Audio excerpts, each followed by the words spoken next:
especial o São Vendelino, nós temos um diferencial quando a gente fala das questões históricas, que é, nós somos a primeira colônia de particulares do Brasil. Até 1850, os imigrantes que adentram no território brasileiro, eles recebem os seus lotes de terra. A partir de 1850, nós temos a criação da Lei de Terras. Então, esses imigrantes que vêm pós 1850, que é o caso aqui da colônia Santa Maria da Soledade, como era conhecida esse território anteriormente, eles vão pagar. Então, a primeira companhia que vai organizar isso como uma grande imobiliária, né, é a Companhia do Conde Montravel e seus sócios. A colônia da Santa Maria da Soledade surgiu por volta de 1857, 58 vieram os primeiros moradores. Aí eram 4 pessoas que eram o Silveira, o Parcelas, o Montravel e o Coelho. Eles pegaram esses lotes, que eram em torno de 18 mil hectares, e fizeram uma divisão. Tá? Aí nessa região aqui era o distrito, né, essa divisão, primeira divisão, distrito Silveira. Aí no outro lado aqui, da travessão que cortava no início da Santa Maria, na metade de Santa Maria de Soledade, ia até o Fórum Mercury e passava até mais ou menos o Moro Canastra. Né? Aí era o lote da Montravel, que pertence hoje a Turino, e parte de Carlos Barbosa, Santa Luísa, e aqui no Fórum Mercury era o Coelho. E essa região aí de São Vendelina era, e passa bem na frente aqui, era a travessão, que começa lá na divisa, lá na Fazenda Baixa, e vai até mais ou menos Salto Vendouro. Essa aqui, dessa parte, era então o Parcelas. Aí dentro de Parcelas, aí tinha mais uma outra divisa, é o Fórum Mercury. Aí tinha a margem esquerda do Fórum Mercury, e São Vendelino ficava um pouco antes, daí no Fórum Mercury. Daí é a história de São Vendelino. A história de São Vendelino, em relação à colônia Santa Maria de Soledade, chegou um pouco mais tarde, porque a maioria dos imigrantes de São Vendelino vieram da Picada Feliz. Tá? E esses aí que entraram aqui vieram pela Tupandi, Francesa Baixa, Francesa Alta, aí começaram a se espalhar. E aí o primeiro grupo que foi para São Vendelino foi para o Vale Suíço. Tá? Mas aí quando começou as divisões aí das terras, cada comunidade recebeu. Aí tinha... Primeiro era uma coisa, não era para ter aparecido evangélicos. E apareceram os evangélicos também. Né? Então eles passam a vender esse território e eles têm esses lotes de terra e eles têm um prazo para cumprir esse acordo com o governo imperial ainda. Nós estamos no período do Segundo Império Brasileiro. E quando ele começa esse período, esse movimento de trazer imigrantes do contexto europeu para cá, também acontece um outro processo na Europa, que é a industrialização. A Alemanha se unifica, começa o seu processo de industrialização, não era mais interessante que esses imigrantes saíssem desse território. E aí ele tem um movimento contrário de retenção na Europa desses imigrantes e ele aqui precisando. Por cada cabeça de imigrante que deixava de entrar, ele tinha que pagar multa. Então a ideia do Conde Montravel era formar uma colônia somente de suíços e católicos. Existia no século XIX uma teoria de que existiam raças melhores. E essas eram consideradas as raças melhores, coisa que depois no século XX a gente não, essa teoria não se consolida, né? Mas no século XIX era uma teoria muito presente. E então a ideia dele de somente suíços católicos, como começa esse movimento de retenção desses imigrantes, né, na Europa, eles começam a escassear para entrar nesse território. E aí ele vai abrir e a colônia Santa Maria de Soledade, que num princípio era somente suíços e católicos, se transforma um grande mosaico de etnias.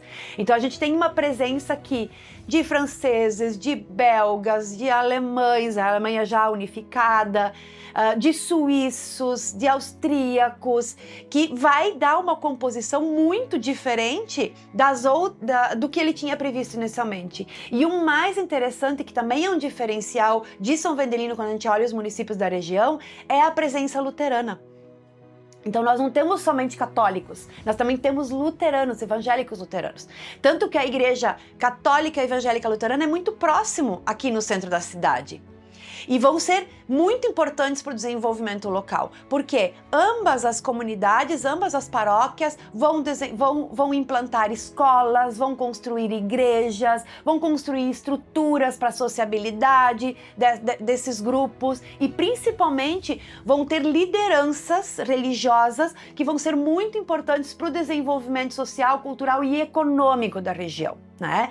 No século XIX, nós ainda temos a presença dos pastores que, além de ocuparem a função religiosa, tinham conhecimentos de medicina. Vocês imaginem que São Vendelino está isolado, praticamente não tem estradas, as estradas são muito ruins. Isso. Acho que São Vendelino vai ter um desenvolvimento econômico bastante significativo ao final do século XIX, início do século XX.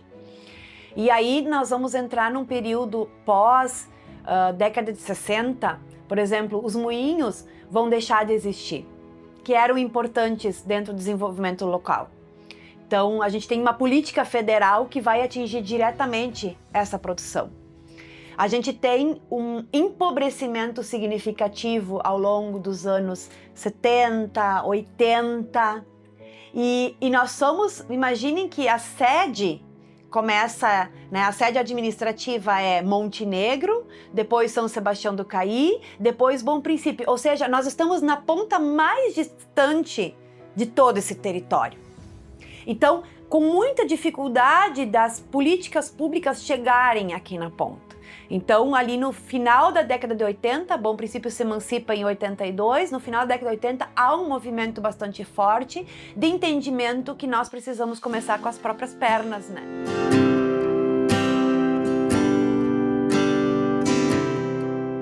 A religião era o centro de tudo, né? Então, temos a Igreja Católica e aqui em frente a esta casa temos a Igreja Luterana Evangélica, né? E era a mesma coisa, dos luteranos em maio e dos católicos em outubro, então. E sempre houve uma boa convivência entre católicos e evangélicos. A nossa igreja deve ter uns 138 a 140 anos, mais ou menos. Que eu posso imaginar e lembrar assim que meus pais sempre contavam. Mas esse era o pastor Peters. Ele deixou vir os sinos e como ele estava, daí os sinos vieram da Alemanha e daí ele estava doente, acamado e daí eles levaram os sinos na cama para ele ouvir se é certo o batimento, o tom dos sinos como ele queria. Como era para ser. Então, e nós temos ainda em São Vendelino esses remanescentes. A igreja luterana, ela é de 1885, ela é toda em pedra. A antiga casa do pastor, ela é mais antiga ainda, ela é de 1876, também toda em pedra. O cemitério é um dos mais importantes da região, porque ele conseguiu conservar as lápides originais, inclusive é patrimônio tombado também no âmbito municipal.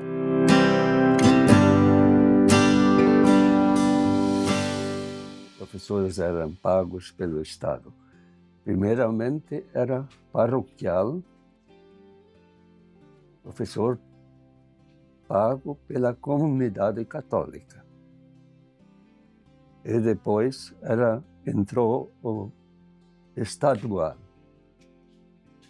com outros professores. Não tinha caderno nem de matemática, nem de escrever assim. Aí eles tinham um Wandtafel, deixa eu ver se eu faço aqui, aquareles. Né? É, E daí eles precisavam fazer. A professora foi olhar, olhei. Quando era errado, apagou tudo. E tem que fazer de novo. Foi X. Nessa época era X. Assim grande. Eu tenho ainda uns pedacinhos ali. No século XIX, a educação ficava sob responsabilidade das duas paróquias, né? Então, assim, a católica tinha professor, casa do professor, mantinha esse professor para atender os paroquianos católicos. A comunidade luterana também tinha a mesma estrutura. Inclusive, do lado do cemitério, a gente ainda encontra a antiga casa do professor, que foi construída especialmente para esse professor poder se estabelecer lá. Então, toda a educação era sob responsabilidade da comunidade católica e luterana. Após 1930, nós temos um movimento no âmbito federal, e aí vem a formação das escolas públicas de caráter público, e daí o professor é alguém que o governo determina quem vai ser. A gente vê um esvaziamento dessas escolas paroquiais, né? Então daí vai passar a ter a escola pública, que é a Leonardo Fritzen, que vai atender tanto católicos quanto luteranos, mas tem um caráter público, né? E essa escola que permanece até hoje, né, uma escola estadual que permanece até hoje, ela inclusive tinha as famosas brisoletas, que é da época do Brizola, aquelas edificações em madeira, né, com as madeirinhas assim na horizontal, azulzinha, tá? É onde esse processo de ensino vai acontecer de forma mais sistemática, né? Então, quem estudava em São Vendelino nesse período, pós ali década de 40, vai estudar na Brizoleta, na Escola Estadual Leonardo Fritzen, que é uma das escolas mais antigas que nós temos na cidade, né? E aí a gente tem, depois já nesse período pós-emancipação, a gente tem a formação das escolas municipais no interior. Então tinha a escolinha do Moro Canastra, do Vale Suíço, do Moro Cará, que são escolas que hoje estão centralizadas todas na Escola da Piedade, né? Que se tornou um importante núcleo educacional, embora a gente ainda tenha atividades na escola do Vale Suíço, que é uma outra comunidade bastante grande, né?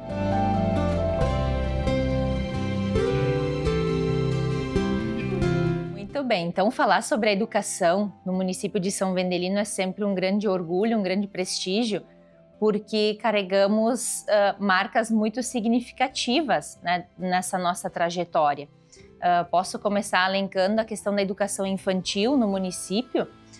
Atualmente o município conta com 2 escolas de educação infantil, a EMEI Estrelinhas do Recanto, que atende as crianças de 0 até os 3 anos, e também a EMEI Pequeno Paraíso, que atende as crianças dos 4 a 6 anos, né, etapa da pré-escola. E no nosso município não temos problemas com fila de espera, temos 100% da demanda atendida, né, nas nossas escolas, contamos com profissionais, professores, desde as etapas dos pequenos, das crianças bem pequenas, nos berçários, temos professoras em todas as turmas. Então as nossas crianças, elas vêm tendo esse estímulo ao desenvolvimento integral desde bem pequenininhas. Então as famílias, elas se sentem muito tranquilas em poder confiar os seus filhos na educação infantil do município de São Vendelino.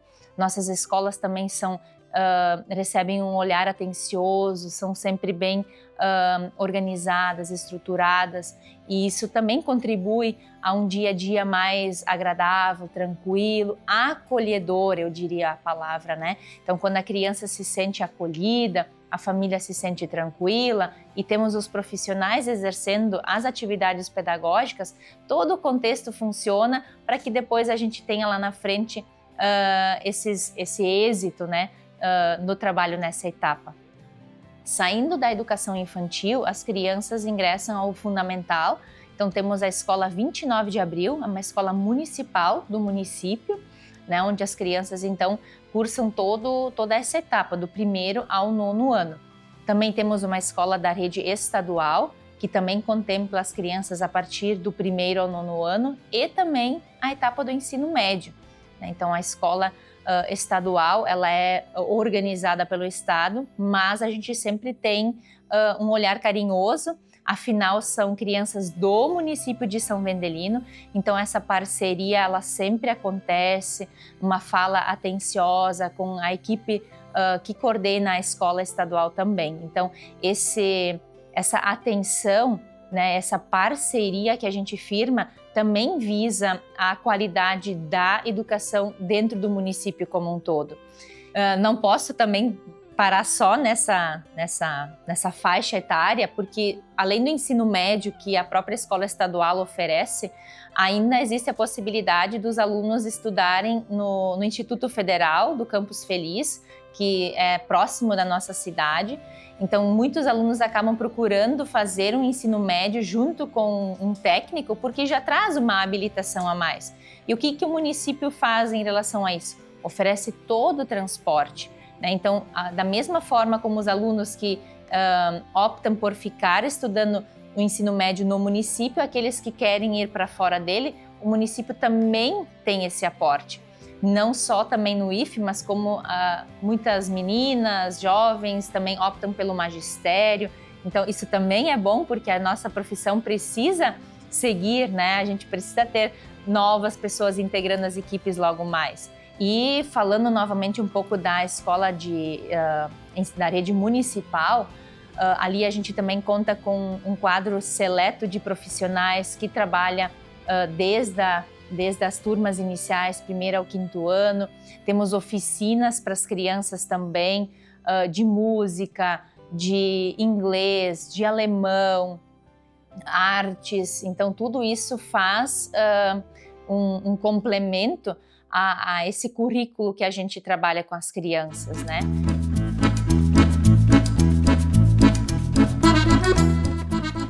Bom, São Vendelino é um município que investe bastante em cultura. Nós temos várias atividades culturais, né? Corais, orquestra, tem bandas também, né? Bandas de gurizada que se junta para tocar, que tem um incentivo também. Tem grupos de dança folclórica alemã, tem grupo de dança gaúcha, né? Tem um CTG muito forte, tem grupos de oficinas de arte, né? A cultura em geral ela é mais voltada para a cultura gaúcha e cultura alemã. Mas aqui se dissemina muito essas atividades, então o nosso jovem, a nossa criança tem oportunidade, tem espaço para desenvolver o seu talento. Sou integrante do grupo de danças folclóricas alemãs Santo Wendel, que nasceu em 1991, aqui na cidade de São Vendelino. E desde então eu participo. Então, quando eu iniciei lá na categoria Mirim, a gente fazia muitas apresentações aqui na cidade e também em outras cidades. Desde então eu continuo participando e a gente tem um envolvimento muito grande com a comunidade, também com a cultura alemã, com as danças folclóricas.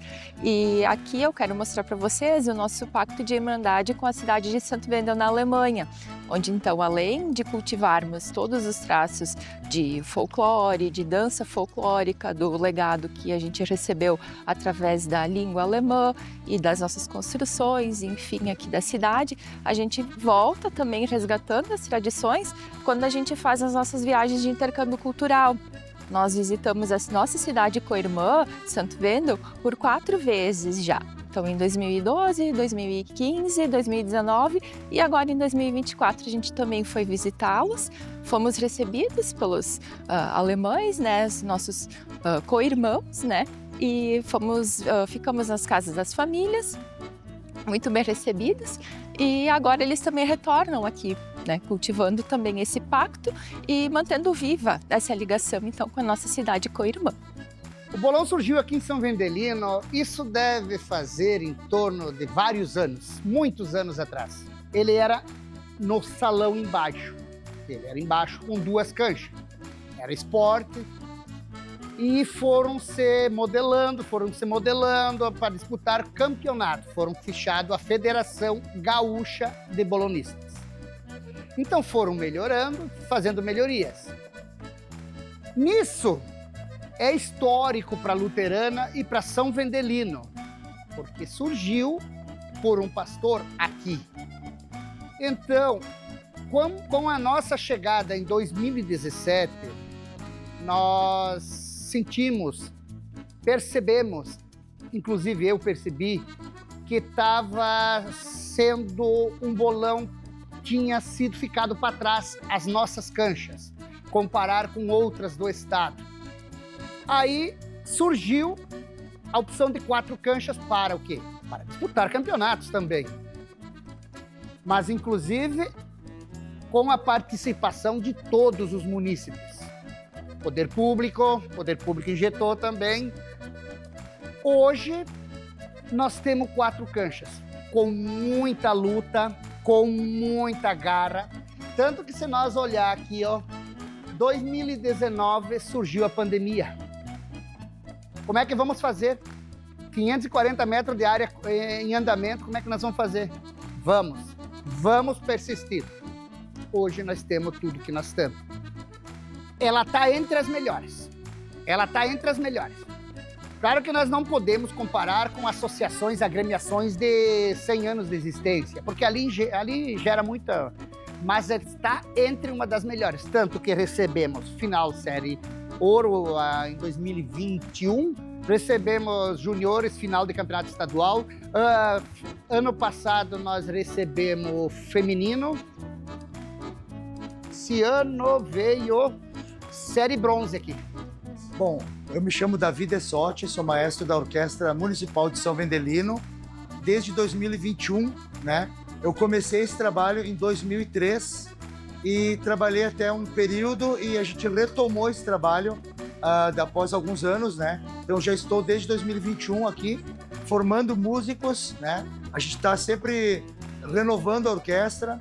Hoje a orquestra tem, quando está completa, 65 músicos e hoje, nós, especialmente aqui no KERP, nós estávamos em aproximadamente 50 músicos e é uma galera que está, a cada ano entram novos, aprendem instrumentos, alguns infelizmente saem porque é o curso natural da vida, né? Alguns vão trabalhar, fazer faculdade, casam, mas é o curso natural. E sempre tem um pessoal novo chegando, aprendendo.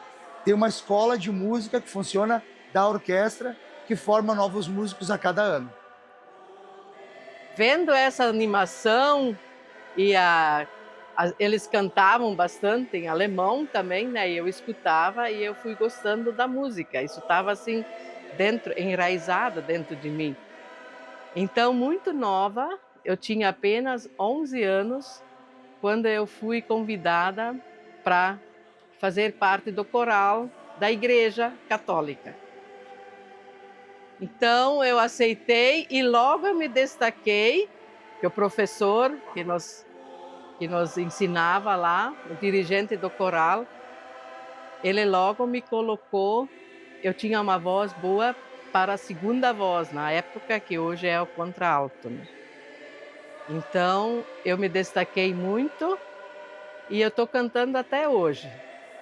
E hoje eu estou cantando na comunidade católica, no Coral Santa Cecília, no Coral Municipal, que foi criado depois que a gente se emancipou e virou município, criamos o Coral Municipal. E agora eu estou cantando também na comunidade evangélica de São Vendelino, luterana.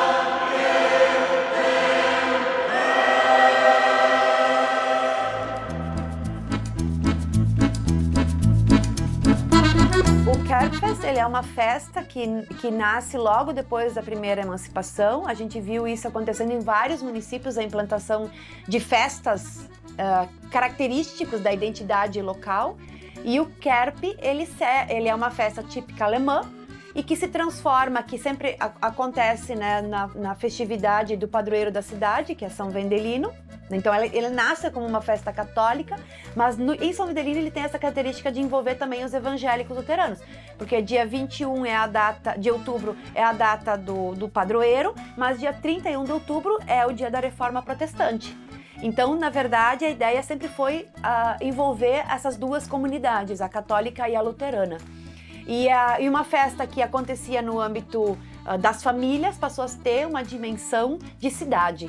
Então a cidade para receber seus visitantes. E eu acho que é o grande diferencial da nossa festa até hoje, esse caráter de acolhimento, essa identidade local fortemente representada e o fato da gente envolver as pessoas do lugar né? Então, assim, realmente os munícipes se envolvem com a festa, seja trabalhando nas entidades, seja participando dos inúmeros grupos culturais. Então é uma festa que tem um sentimento de pertencimento para quem vive ela, né, todos os anos. Um ano ela acontece como Kerbfest e outra como Kerbal.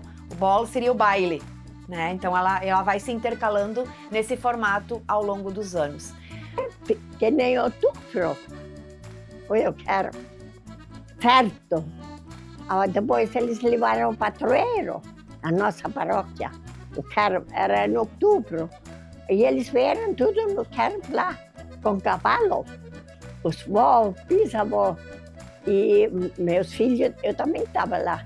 E daí os filhos, cada um queria abrir o portão, não tinha grande potreiro. Quando os cavalos vieram lá de cima, no muro para cima, aí eles já correram no portão para abrir, porque cada um ganhou uma pala. Assim foi o pessoal contente, só uma pala. O baile já começava de manhã. Domingos de manhã, primeiro, acontecia a missa e depois da missa, então, os músicos recepcionavam as pessoas na porta da igreja e daí eles vinham em comitiva, comissão, até o Salão Birk. E nós, então, lá estávamos aguardando eles. A gente ornamentava o salão com adereços. A gente fazia uma coroa ao redor da pista com papel crepom, que a gente ficava horas fazendo à noite com a minha mãe, eu ajudava também. E nessa coroa a mãe colocava uma garrafa de cerveja. Então, quando eles chegavam no salão, em procissão, eles entravam e começavam a dançar. E dançavam e dançavam.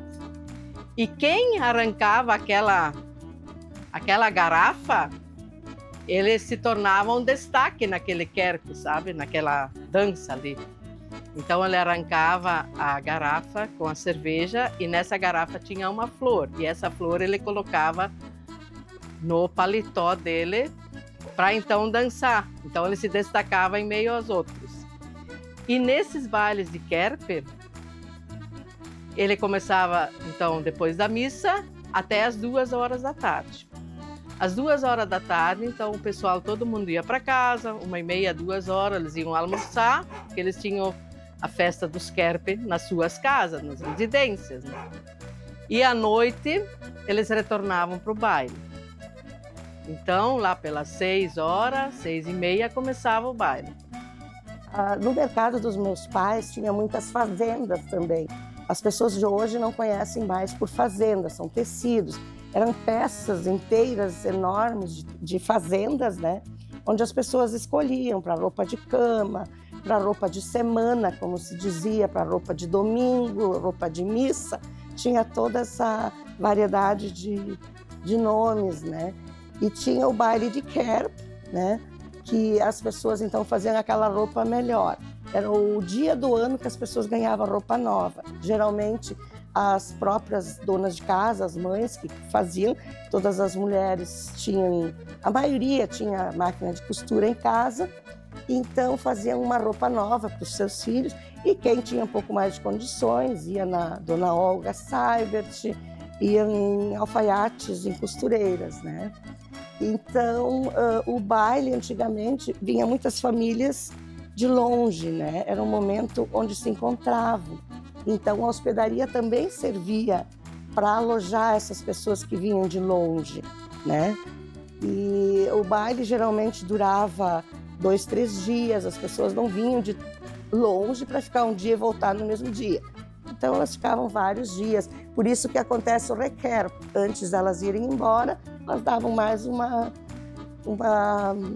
animada, né? Mais um baile, né? Então, a Kerfest, ela é o nosso ápice, né, da cultura. É um momento onde muitos aspectos são celebrados, desde a música, a gastronomia, as brincadeiras típicas, a integração, os jogos. Então, estar à frente, representando e falando da Querfes e também vivenciando toda essa festa, acolhendo as pessoas que vêm e têm essa curiosidade, mas o que de fato a gente vai fazer na Querfes? Mas a Querfes, ela se tornou hoje uma festa muito apreciada pelas pessoas. A Querfes é a nossa festa maior que representa a nossa cultura alemã. Ela é uma festa onde comemora-se com os amigos, com a família, com jogos germânicos, muito chopp, muita comida típica. Ela acontece em 2 finais de semana e ela é intercalada sempre nos anos ímpares. O Kerbal, que tem como tradução jantar-baile, é o momento que a gente se reúne com amigos e comunidade para festejar a nossa fé e a nossa tradição alemã. Ele acontece anualmente, intercalando com a Querfest, e é um momento para festejar e se orgulhar em morar em São Vendelino. Somos gratos por termos herdado os nossos costumes e tradições dos nossos antepassados, originados lá da Alemanha, com quem mantemos fortes laços de irmandade através da cidade germânica de St. Wendel e que permanecem até hoje através de gerações. E representarmos e vivermos tudo isso nos enche de orgulho em cada momento, em cada experiência, e que podemos apresentar a todos que nos visitam aqui em São Vendelino, com a simplicidade do nosso povo, com os encantos do nosso pequeno paraíso e da nossa alegria através dos festejos. Fazer parte desta história, preservar e passar adiante este legado é um compromisso de todos nós. O Kerp aqui, ele simboliza bastante para nós, porque é a nossa Oktoberfest, né? Então, desde que a Urwald surgiu, a gente via como um grande potencial de mostrar o nosso trabalho, de também mudar uma visão mais cultural, focar a festa mais como uma típica festa alemã, assim como é realizada na Alemanha, né? Então, a gente percebe que desde que a Urwald existe em São Vendelino, a gente conseguiu trazer muitas mudanças para a festa aqui, né? Vemos que os nossos jovens hoje têm orgulho da festa, têm orgulho de botar um traje típico, né? Então, eu acho que é toda uma questão cultural, gastronômica, né?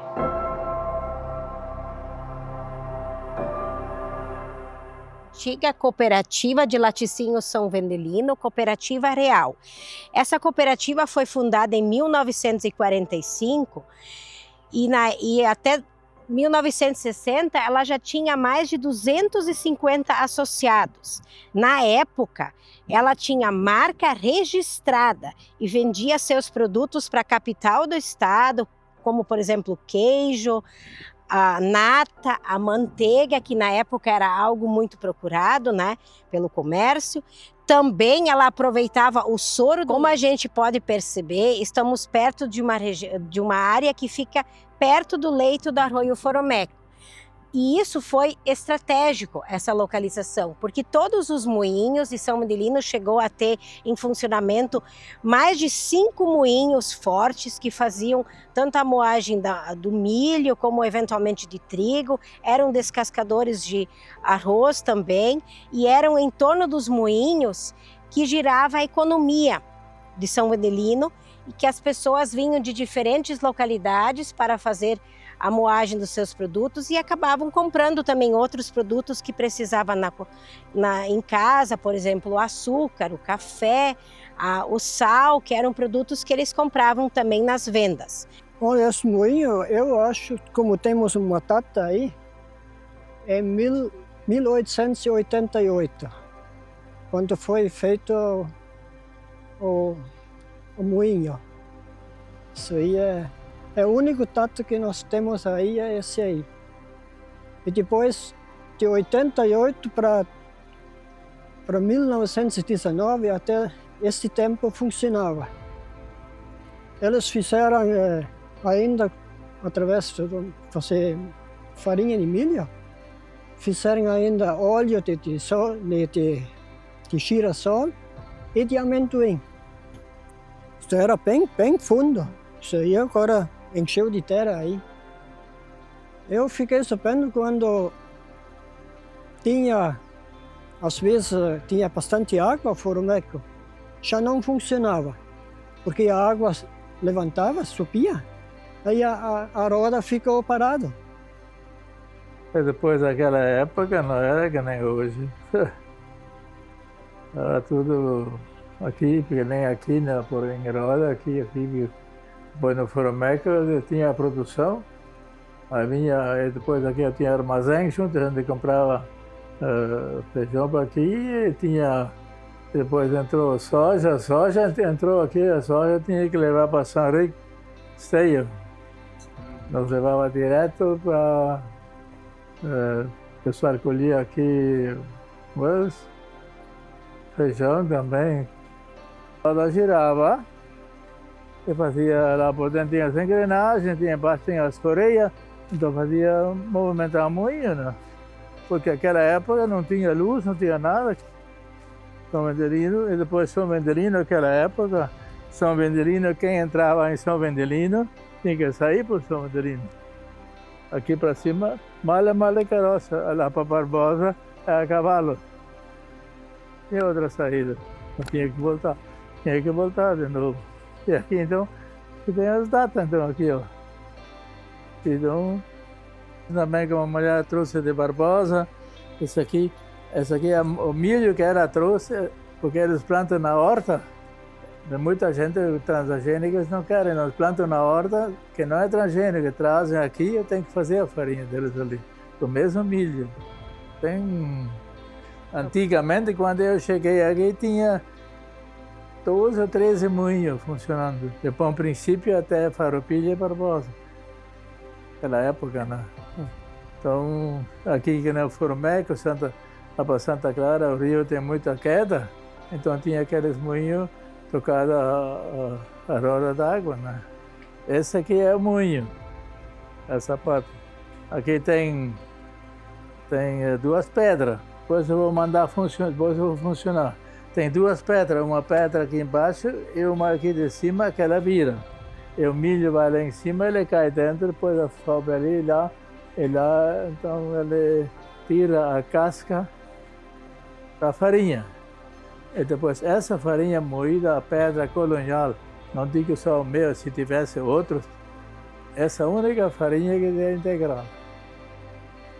Porque aquela outra farinha que eles fazem para polenta, nos outros moinhos a cilindro, aquilo é feito com canjica. Porque o cilindro não consegue moer, porque o milho tem 3 partes. Uma parte é o miolo, que é óleo. E desse miolo é feito o óleo de milho. Só que depois as indústrias misturam outras coisas. E tem a maisena. Então as indústrias grandes tiram o óleo e a maisena e depois fica a canjica. Essa canjica é moída para fazer a farinha da polenta. Aqui é a parte, depois vem lá, sobe ali, vai por ali, aqui entra. E depois, isso aqui eu fiz hoje de manhã também, essa aqui. E feita hoje de manhã. Então aqui ela é moída, depois eu faço funcionar, aí vocês veem como é que funciona. Aí vai integrar, aí separa, aqui vai a farinha e a casca vai para lá. Essa casa aqui foi a casa onde eu nasci, a casa dos meus pais. Eles compraram quando eles se casaram, em 1952. Eu tenho muitas memórias. Aqui é a escada que dá ao sótão, que lá bem antigamente, em 1900, era um salão de baile. E as bandas, então, alguns músicos vinham se apresentar nessa parte de cima ali. E na outra escada dava para uma hospedaria, né? Antigamente as pessoas, os vendedores, as pessoas vinham de longe e precisavam ficar num lugar para pousar durante a noite, né? Então elas se hospedavam, ganhavam alimentação e tinha vários quartos, acho que eram 5, 6 quartos, né? Que era hospedaria. Daí no início dos anos 80, esse prédio, essa casa foi reformada, né? Aquele formato de chapéu, né? Que era característico por ter quartos justamente, ele foi transformado num telhado normal Houveram algumas reformas na parte do enxaimel também, porque a casa era construída toda em estilo enxaimel. E sempre foi mercado a partir da nossa família, que agora o mercado pertence ao meu irmão, o Carlos, né? Aqui no mercado também era um ponto de encontro, né? As pessoas iam fazer as suas coisas no centro, na vila, e principalmente depois da missa, elas davam uma paradinha, né? Geralmente tinha alguma pessoa que levava todas essas pessoas na missa e levava de volta para casa, em um caminhão, uma Kombi, e eles davam uma paradinha, então, para saber das novidades, para tomar um aperitivo, né? Tinha a cachaçinha de alambique, gostavam muito de tomar com o Underberg, né? Então, eles davam aquela paradinha para socializar, para conversar com outras pessoas, outros homens, outras pessoas que não viam tão seguido, porque, enfim, não tinha telefone, alguns poucos tinham televisão, né? Então, era um ponto de encontro, né? De certa forma, isso continua até hoje, né? Algumas pessoas, depois do trabalho, vêm aqui dar uma relaxada, conversar, socializar, enfim, né? O salão, ele já tinha outro dono antes que o meu pai o comprou. Então, eu acho que era lá em 1924 ou 1918. Era o primeiro dono do salão. E o meu pai comprou ele em 1952. E aí ele começou a fazer os eventos naquele salão Birick. Naquela época só tinha esse salão, né? Então acontecia tudo naquele salão, no salão Birick. Ele era uma referência assim única na cidade, né? E aconteciam casamentos, batizados, quando faziam festinha, as festas da escola, quando era 7 de setembro, eu me lembro, a minha mãe sempre falava que faziam o desfile naquela época, e depois os alunos todos se dirigiam até o Salão Birke, onde a minha mãe fazia cucas e o refresco. Aí cada aluno recebia um copinho de refresco, que era framboesa, que eles chamavam na época de himpeavaza, que era o kisuko, né, que a gente conhece agora. E aí eles recebiam metade de uma cuca e um copinho de himpeavaza. E também aconteceu a cerimônia da posse do padre Almiro Biri, quando ele se tornou padre. A festa comemorativa era lá no salão também, no Salão Biri, que era uma das festas grandes que aconteceu. Olha, eu estou 17 anos ali e até hoje, não devia falar, até hoje aqui não saiu, ninguém tirou alguma coisa dali. A gente fecha de noite, apaga as luzes, até hoje tudo certinho, né? Ali dá para viver ainda, mas quem sabe até quando, né? Tomara que por muito tempo. É. Pois é. São Vendelino, eu gostei, nós assumimos um senhor ali para que nós cuidemos dele, daí a gente eles doaram essa área para nós, né? E, eu estou 17 anos ali e até hoje, não devia falar, até hoje aqui não saiu, ninguém tirou alguma coisa dali. A gente fecha de noite, apaga as luzes, até hoje tudo certinho, né? Ali dá para viver ainda. A Urvalde, então, iniciou a sua história lá em 2011, como fábrica de cervejas, né? Lançamos o produto, veio de um projeto antigo do Augusto? Bom, a ideia da Urwald surgiu no intercâmbio na Alemanha, nos anos de 2000. Aí sempre tive essa ideia, então no ano de 2011 a gente concretizou e abriu a cervejaria Urwald aqui em São Vendelino. Bom, então iniciamos em 2011, né, com muito trabalho, né, muito estudo, dedicação, né. Hoje nós fomos eleitos agora em 2024 uma das 10 melhores cervejarias do Brasil. A Urwald hoje é considerada referência em escola alemã de cerveja no Brasil. Se você for fazer um curso de sommelier, vários dos nossos rótulos são usados como case em estilo, e é com muito orgulho, né, que a gente apresenta esse resultado hoje, né? Não foi fácil chegar até aqui, né, mas é muito trabalho, dedicação, né? Bom, a Urwald de São Vendelino, bom, eu sou aqui de São Vendelino, né? E a gente escolheu São Vendelino por 2 motivos, né? Um por eu ser daqui e outro porque a gente sempre viu um potencial turístico muito grande aqui. Nós somos passagem, né, acho que nas principais rotas turísticas do estado, né? Aqui da Serra, então um dos motivos dela ser aqui foi a questão turística aqui. No começo, eu acho que a gente foi pioneiro aqui em São Vendelino, trabalhar diretamente, né, com o turismo. E aí foi uma coisa que a gente foi desenvolvendo ao longo dos anos, tanto que a Urwald é um fruto, né, desse foco, né, no turismo. A ideia das hospedagens surgiu durante a pandemia, quando o nosso restaurante da família, estava fechado. E aí a gente passou bastante tempo no sítio dos meus pais, que fica logo ali atrás. E com esse tempo que a gente conseguiu passar ali, a gente percebeu o quão legal é tu ficar próximo aqui, nessa localidade exatamente, com o riacho, o quão tranquilizante é essa situação.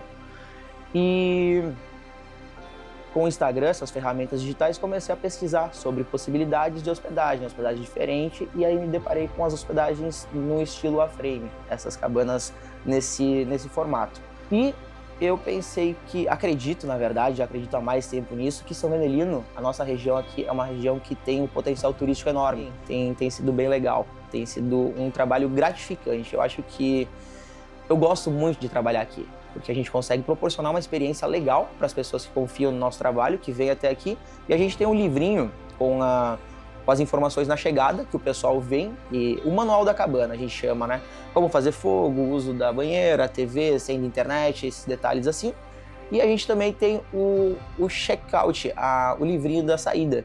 E nesse livrinho é até emocionante, porque as pessoas vêm aqui, galera que mora em cidade grande, às vezes mora num apartamento, barulho de trânsito, e o pessoal vem pra cá, um casal às vezes que não tá numa situação tão legal, e acaba se reconectando, sabe? Acaba redescobrindo a relação que tava com aquela pessoa, porque consegue ter um momento mais relax, mais íntimo, e consegue então viver uma experiência diferente. E é incrível, é muito gratificante, de verdade, trabalhar com isso. Então acho que a realização é a palavra certa, porque é um trabalho com propósito, sabe? As pessoas vêm aqui, se divertem, realmente elas pagam para se divertir aqui e levam uma experiência legal. E eu tenho muita certeza que o feedback é bom, não só pelas escritas, pelas mensagens, mas porque acontece muito do pessoal voltar para cá e, se não volta, manda algum parente, paga para pai, paga para filho, paga para tia, ou organiza um grupinho, vem e reserva as 2 cabanas. Então, é muito gratificante, tem sido bastante interessante trabalhar aqui na hospedagem.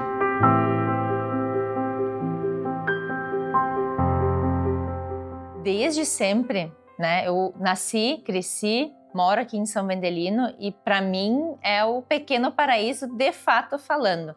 O nosso município, né, ele é um município jovem também, emancipado em 1988, então ele tem uma caminhada muito crescente, né, no seu desenvolvimento. Então aqui no município temos fortes potências, fortes qualidades que precisam ser mencionadas, que algumas delas trazem diretamente esse benefício às pessoas, a questão da segurança, a tranquilidade, a própria educação que vínhamos conversando. Então, poder entregar, eu como munícipe, mãe, entrego os meus filhos também lá na ponta, né, com toda a confiança, né, com toda essa certeza de que o melhor está sendo feito. E como moradora, me sinto tranquila em poder circular pelo município. É um município acolhedor, é um município em meio a uma natureza, a um verde, né? Então ele traz toda esse, eu diria, acolhimento novamente, né? Então o município ele tem um charme especial, essa qualidade que muitas pessoas vêm procurar. Olha, eu desde pequena, eu nunca pensei em sair aqui de São Vendelino. Porque eu nasci aqui, eu me criei aqui, porque é tão bom morar aqui, é tão tranquilo, a gente conhece todo mundo, sabe? E as pessoas são unidas, as pessoas têm um convívio, assim, né? Uma se importa com a outra. Se acontece alguma coisa, a gente está sempre pronto para ajudar umas às outras. Isso a gente não vê na cidade grande, né? É mais individual. É um grande centro e todo mundo vive a sua vida. E aqui a gente vive em comunidade. Uma qualidade de vida, assim, fora de série, né? Morei muitos anos fora, né? Mas quando eu retornei, eu até me assustei, assim, como havia mudado, né? Porque, claro, naturalmente, com o tempo, as coisas vão melhorando, né? As pessoas vão buscando mais, né?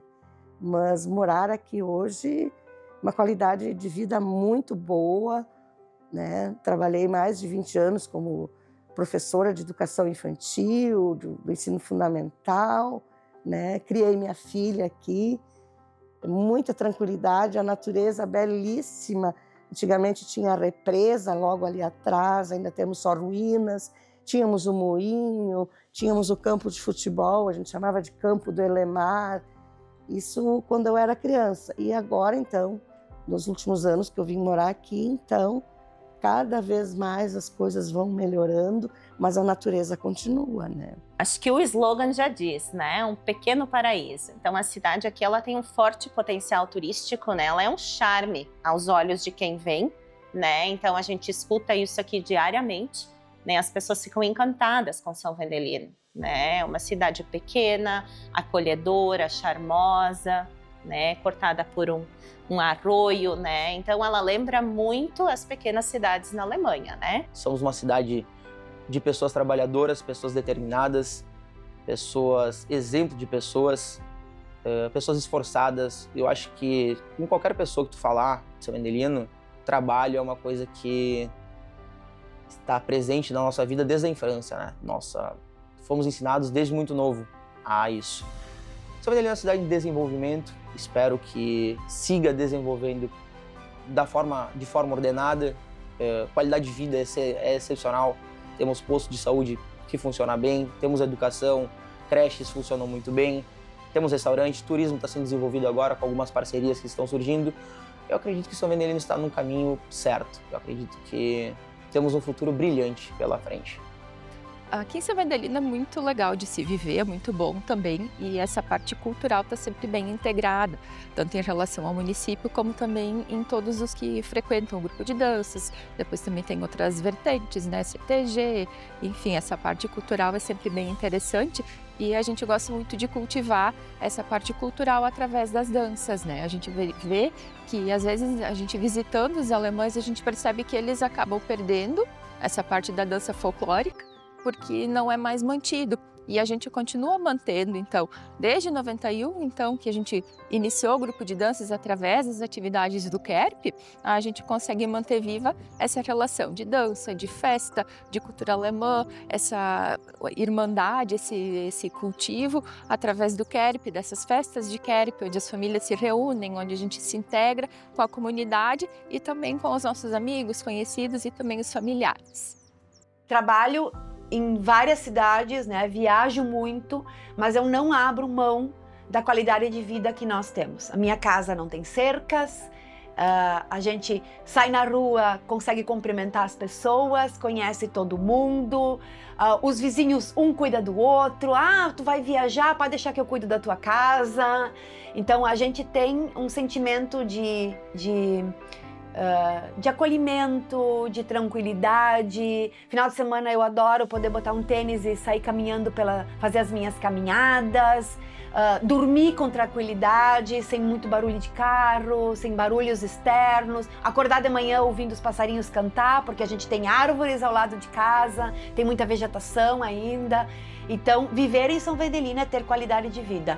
Então, é muito bom. Não trocaria São Vendelino por nenhuma outra cidade. Com certeza, moradora daqui, firmei raízes aqui e aqui ficarei.